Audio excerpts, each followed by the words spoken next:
Hello everyone, welcome back to my channel. সবাই কেমন আছো? আশা করছি সবাই খুব ভালো আছো, আর আমিও বেশ ভালোই আছি। তো আজকের আমি তোমাদেরকে আমাদের শ্বশুরবাড়ির আমার শ্বশুরবাড়ির এখানে যে কালী পূজা হয়, ডায়মন্ড হারবার এলাকার মধ্যে যে কালী পূজা হয়, সেই কালী পূজা কেমন হয় তো সেইটাই তোমাদের সঙ্গে শেয়ার করব। আমি ছোট থেকে দেখে আসছি আমাদের ওখানে কালী পূজা হয় অন্যরকম, আর এখানকার নিয়মকানুনও অন্যরকম। তো সেটাই চলো তোমাদের সঙ্গে শেয়ার করি। তো এই যে দেখো, কালী পূজার দিন সন্ধ্যাবেলা, সন্ধ্যা নয়, ঠিক বিকাল বিকাল মতো, সন্ধ্যা সন্ধ্যা হবে। তো এই সময় দেখো ঠাকুর একদম রেডি হয়ে গেছে, ফুল টুল দিয়ে সাজানো হয়ে গেছে ঠাকুর। তো এখানে যে ঢাকিরাও চলে এসেছে, এই যে এদিকে কাঁসা, এগুলো রেডি হয়ে গেছে। তো চলো দেখো ঠাকুরটা কত সুন্দর লাগছে। আর এখানে এখন এগুলো হবে। আর বাড়িতে এসেছি, এখন একটু কাজ আছে, কারণ এই যে খাবারের বন্দোবস্ত করতে হবে। তো সব কমপ্লিট হয়ে গেল। এই যে লুচি হয়েছে, ঘুগনি হয়েছে, আর এইটা একটু মশলা দিয়ে করা হয়েছে, একটু পেঁয়াজ টিয়াজ দিয়ে। তো চলো, আর এই শাড়িটা আমি নিয়েছিলাম কালী পূজার দিন পরবো বলে, তো এইটার পরলাম না। আমার ননদ বললো যে এই ড্রেসটা পরো, ওর নতুন ড্রেস এটা। আর এই ড্রেসটা দিয়েছে, তো এটা একটা কুর্তি আর ওটা একটা টু পিস। তো আমি এই যে এইটা পরেছি। তো দেখো কেমন লাগছে, তোমরা বললো কমেন্টে ড্রেসটা। তো চলো এখন কালী পূজার মণ্ডপে যাওয়া যায়। তো টিপটা পরেছিলাম, তো টিপটা খুলে কেমন লাগছে তোমরা বলো। তারপর টিপটা আবার পরে নিলাম। এখন চলে এসেছি পূজা মণ্ডপে। এই যে আমার ছোটো মামার ছেলে, ও এসছে আমাদের বাড়ি কালী পূজা দেখবে বলে। আর এখানে দেখো খুব সুন্দর করে মণ্ডপটাকে সাজানো হয়েছে। এই যে আমার মেয়ে ঘুরছে আমার মায়ের সাথে। তো আমার মা এসছে বলেই আমি পূজাটা আনন্দ করতে পেরেছি, নয়তো একদমই আমার কিছু ঘোরা হতো না। তো এখন যাচ্ছি ঠাকুরকে, মন্দির থেকে যে পূজা মণ্ডপে নিয়ে আসে, তো সেইখানটায় যাচ্ছি। এখানে নিয়মকানুন একটু অন্যরকম। তো এখানে এই যে দেখো, এখন ঠাকুরকে নিয়ে যাওয়া হবে পূজা মণ্ডপে মন্দির থেকে। তো এখানে বাতাসা নুট হচ্ছিলো এখন। এই যে দেখো অনেকগুলো বাতাসা ঘুরিয়েছি। তো এই যে এখন ঠাকুরকে নিয়ে যাওয়া হচ্ছে, কাঁধে করে সবাই নিয়ে যাবে ঠাকুরকে। বেশ অনেকক্ষণ ধরে ঠাকুরকে এখানে পজিশন করে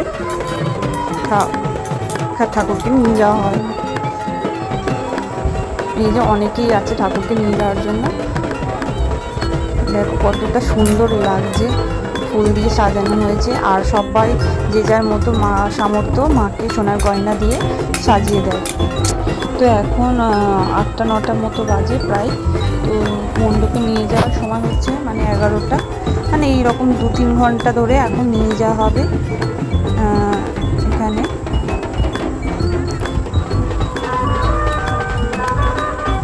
তো এই যে এখানে দেখো এই বক্সের আয়োজন করা হয়েছে। এখানে এগুলো তোমরা দেখো একদম গামলা ধরে দেয়া হয়, আমাদের ওখানে দেখেছি এমনি থালাতে দেয়া হয়। আর এখানে একটু লেবু মালাই খেয়ে নিলাম। আর বাজির অনেকটাই কম হয়েছে, কারণ সরকার থেকে নিষিদ্ধ হয়ে গেছে, তো অনেকটাই কম রয়েছে বাজি। এখানে দেখো সাউন্ড সিস্টেমে সবাই খুব নাচছিল, খুবই আনন্দ হয় কালী পূজাতে। আর এখানে দেখো কত বড় বড় সব প্রসাদ দিয়েছে ঠাকুরকে। এই যে আমি ছোটো থেকেই দেখে আসছি, আমাদের ওখানে ছোট ছোট করে দেওয়া হয়। এখানে দেখো বেশ বড় বড় গোটা ফল দেওয়া হয় ঠাকুরকে। এবার যে যার মতো সন্দেশ আছে, মিষ্টি আছে। এই যে ঠাকুর প্রায় চলে এসেছে, তো এই জন্য বাজিগুলো দেওয়া হয়েছে। দেখো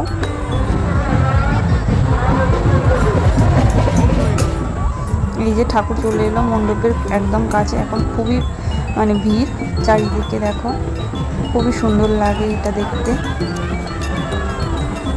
তো বিয়ের পর থেকেই প্রথম বছর মনে হয় আমি পুরো পূজাটা আনন্দ করতে পারলাম এই 5 বছরের মধ্যে।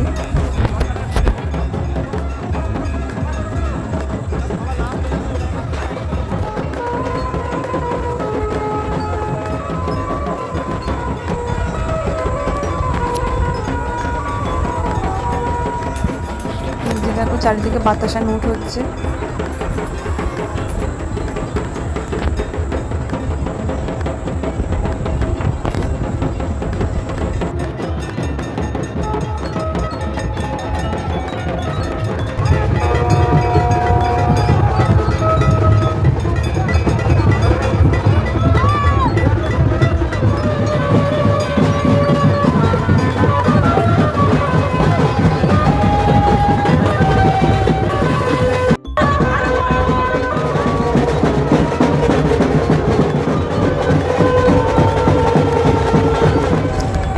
সবাই যে যা মালা দিয়েছিল সব ঠাকুরকে পরিয়ে দেওয়া হচ্ছে, মানে প্রচুর মানুষ মালা দেয় তো ঠাকুরকে, তো সেগুলো এখন সব ক্লাবের মেম্বাররা পরিয়ে দিচ্ছে। এই যে এদিকে বাজিও শুরু হয়েছে ফাটানো, অনেক রকমের বাজি।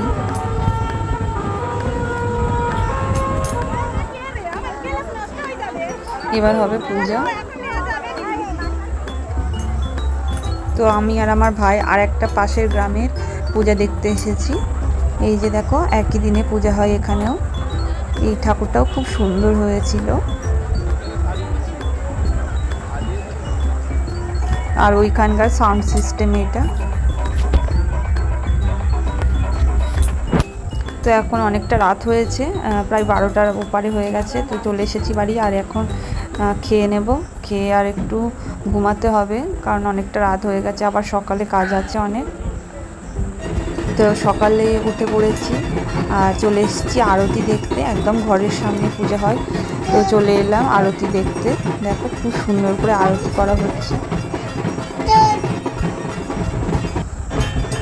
এই যে অনেকেই আছে আরতি দেখার জন্য।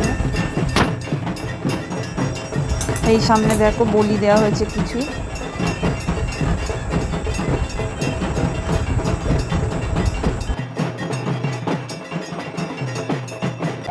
এখন অনেকটা বেলা হয়ে গেছে, আর একটু ঠাকুরকে দেখতে এলাম কেমন লাগছে, খুবই সুন্দর লাগছে। আর এখন একটু বিকালের দিকে বিসর্জন হয়ে যাবে। তো দেখো আজকে দুপুরের জোরদার মেনু ভাত, এখানে হচ্ছে আমের চাটনি, এখানে আছে মাংস, এখানে আছে লাল শাক ভাজা, এখানে আছে মাছের মাথা দিয়ে মুগ ডাল, এখানে আছে আলু ভাজা। তো এখন চলে এলাম একটু মাকে মিষ্টি মুখ করাতে। তো এই যে দেখো মাকে বরণ করতে।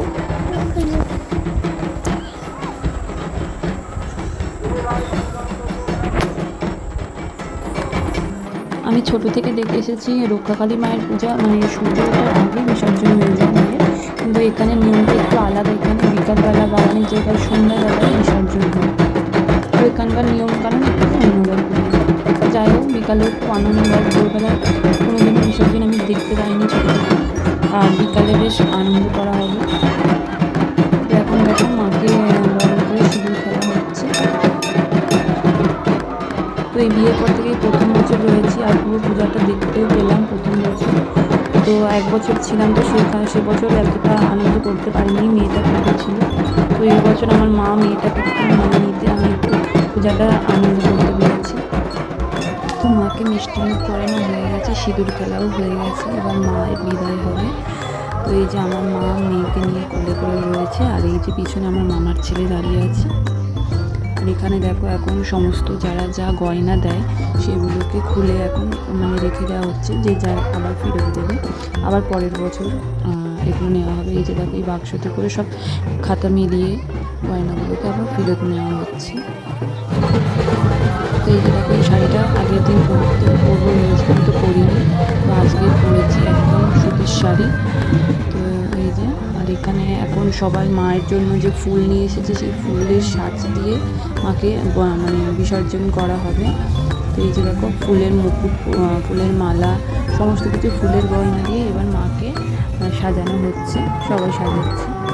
তো বিকাল অনেকটা হয়ে গেছে, এখন আমরা চলে এসেছি বিসর্জনের এখানে। এখানে দেখো গেট করা হয়েছে, এখানে দেখো গাছেতে বাজি দেওয়া হয়েছে, আর এখানে সবাই খুব আনন্দ করে কাটানো হয়েছে বিসর্জন।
ঠাকুর এখনও বিসর্জন তো একটু দেরি আছে, তো আমি আর আমার ভাই এই যে দুটো আইসক্রিম কিনে নিয়েছি খাবো বলে। খুবই গরম পড়েছে, তো গরমে তো আইসক্রিম খেতেই হবে। তো এই যে এবার মায়ের বিসর্জন হয়ে যাবে এই রাস্তাটা দিয়ে। সামনে একটা পুকুর রয়েছে, তো ওখানে বিসর্জন হবে। এই যে সেই পুকুর, এখানেই মায়ের বিসর্জন হয়। তো চলো দেখতে থাকো।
আজকে কালী পূজার ব্লগটা কেমন লাগলো তোমরা কমেন্টে জানিও। যদি ভালো লাগে একটা লাইক করো। সবাই খুব ভালো থেকো, সুস্থ থেকো। দেখা হচ্ছে খুব তাড়াতাড়ি পরের একটা ব্লগে।